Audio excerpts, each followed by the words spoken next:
Hey guys, Guinea Pigs 1 here. Today I'm doing a video on something I think is very important, hand feeding and force feeding your guinea pig.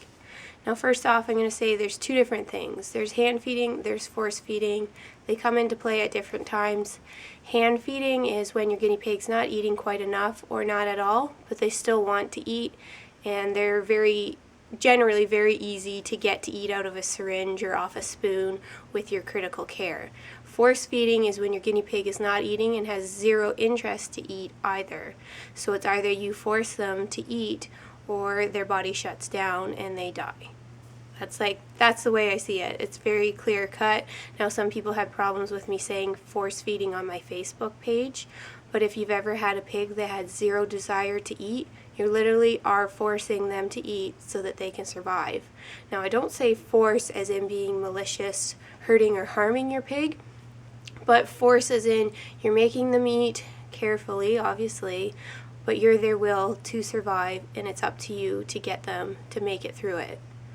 So I have a link down below to my note on my Facebook page if you want to read that over. It's all about hand feeding, force feeding. So again, I'm not saying force feeding as in something mean.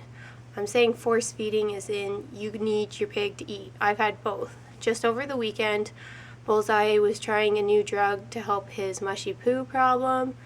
It really messed him up and we had to stop it. And he didn't want to eat on his own. He would nibble at a bit of hay, but he wanted to eat food. He was hungry, so I hand fed him with my syringe in critical care. He took it great and he always wanted to eat it, ate the whole syringe. So that to me was hand feeding. I was helping him. Now force feeding, I've had that before. When Barnaby was finished his bladder stone surgery, he did not want to eat a thing. He was interested in nothing. It was either I made him eat, I forced him to eat, or he was going to completely shut down and not make it. So yes, I made him eat. I forced him to eat, but it wasn't mean.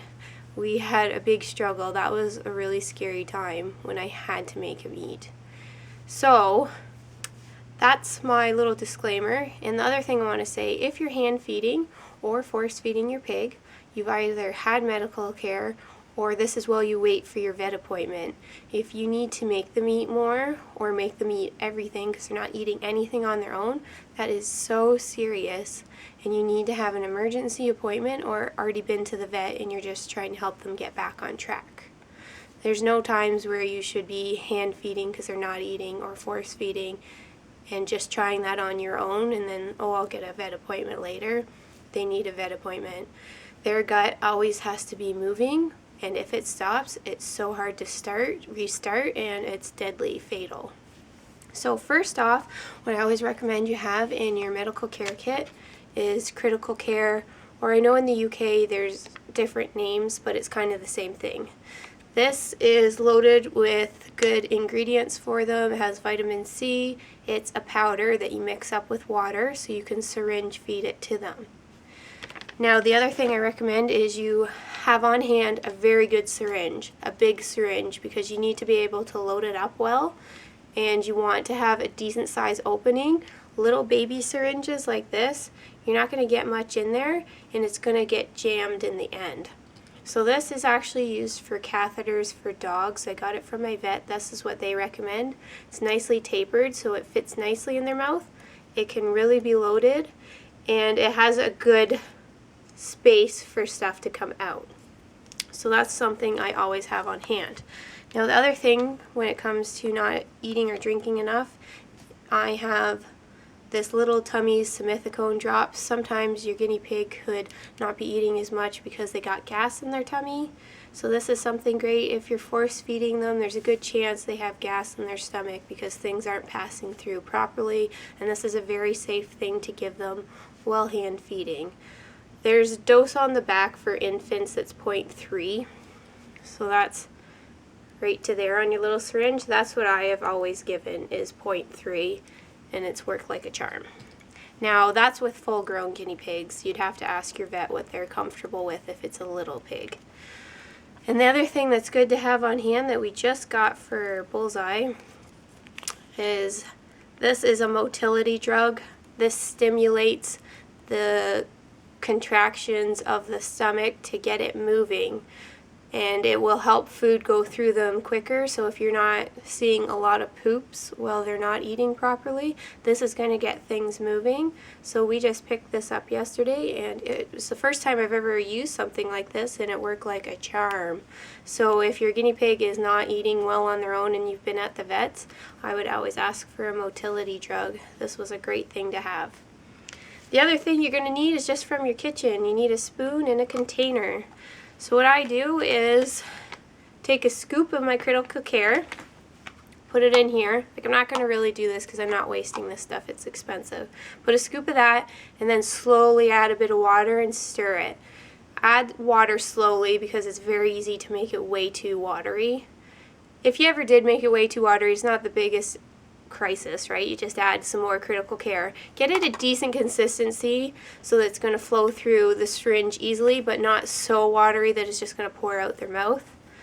So once you mix that up, you take your syringe and either, you just load it like this. I just always move it back and forth while pulling up on this and fill my syringe that way. And then if you get your end close to here, but you still have more that you need to suck up, I just turn it this way, and knock the critical care down and push out the air, and then do it again. Or the other way is you just literally scoop it into the end. And then the same thing, when you're trying to put this on, you're going to have a big air pocket here. So what you would do would be turn it around, knock your critical care down, and push it so all the air is out and your critical care is at the end here.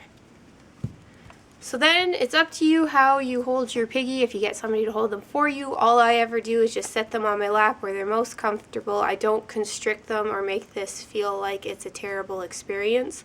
For Bullseye, I just sat him on my lap and I held this syringe close to his mouth and he'd do like this. So at first I was just like, oh, here we go, this will be a bit of a fight. But once I got it into his mouth, I just squished a little bit in and he started to chew. And then when he was ready for more, I just kept it right at his mouth. He would actually put his mouth on it. I'd squish a bit more, and then he would chew. And the other great thing to have beside you is a little syringe and your water, just so you can have a syringe full of water after 1 or 2 mouthfuls of critical care to wash it down and to really help hydrate them that way. Now, when you're force feeding, you might need to towel wrap your pig, because you're going to need to slip it in the side of their mouth. If you put it in the side, there's no teeth there.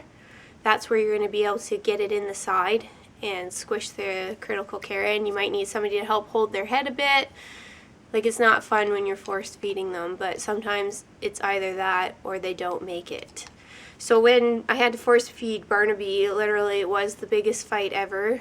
It was good that he still had some fight into him. But what he ended up doing that I used to my advantage is he actually would grab the end of the syringe and throw it. He got so mad at me he would throw the syringe. So when he would go to bite it, to chuck it, I moved it just ever so slightly that he bit right onto the front and would squish some stuff in and made him eat it. So that's how we worked with Barnaby, and I felt bad that I was making him mad, but I had to do what I had to do, and he's still here today because of it. I had to feed him every 2 hours. It was torture until his stomach started to really get moving and until he felt better enough to start eating on his own. So now, like, if your pig's not eating at all, I recommend every 2 hours of feeding them. It's really important to get their tummy moving. That's also with getting a motility drug and using gas relief drops just to make sure everything's going. If they're eating a bit on their own, but you need to help give them a bit more, like Bullseye, I was just feeding him in the morning and in the evening, and that seemed to do just fine.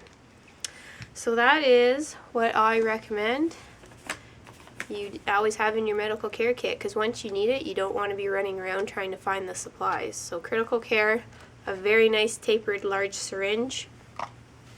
You want some gas relief drops. Got some critical care stuck on there. Your little syringe so that you can dose it. Make sure you asked for a motility drug. Got your container, your spoon, and your water on the side, and you are good to go. So hopefully this was helpful. If you have any questions, just let me know. Bye, guys.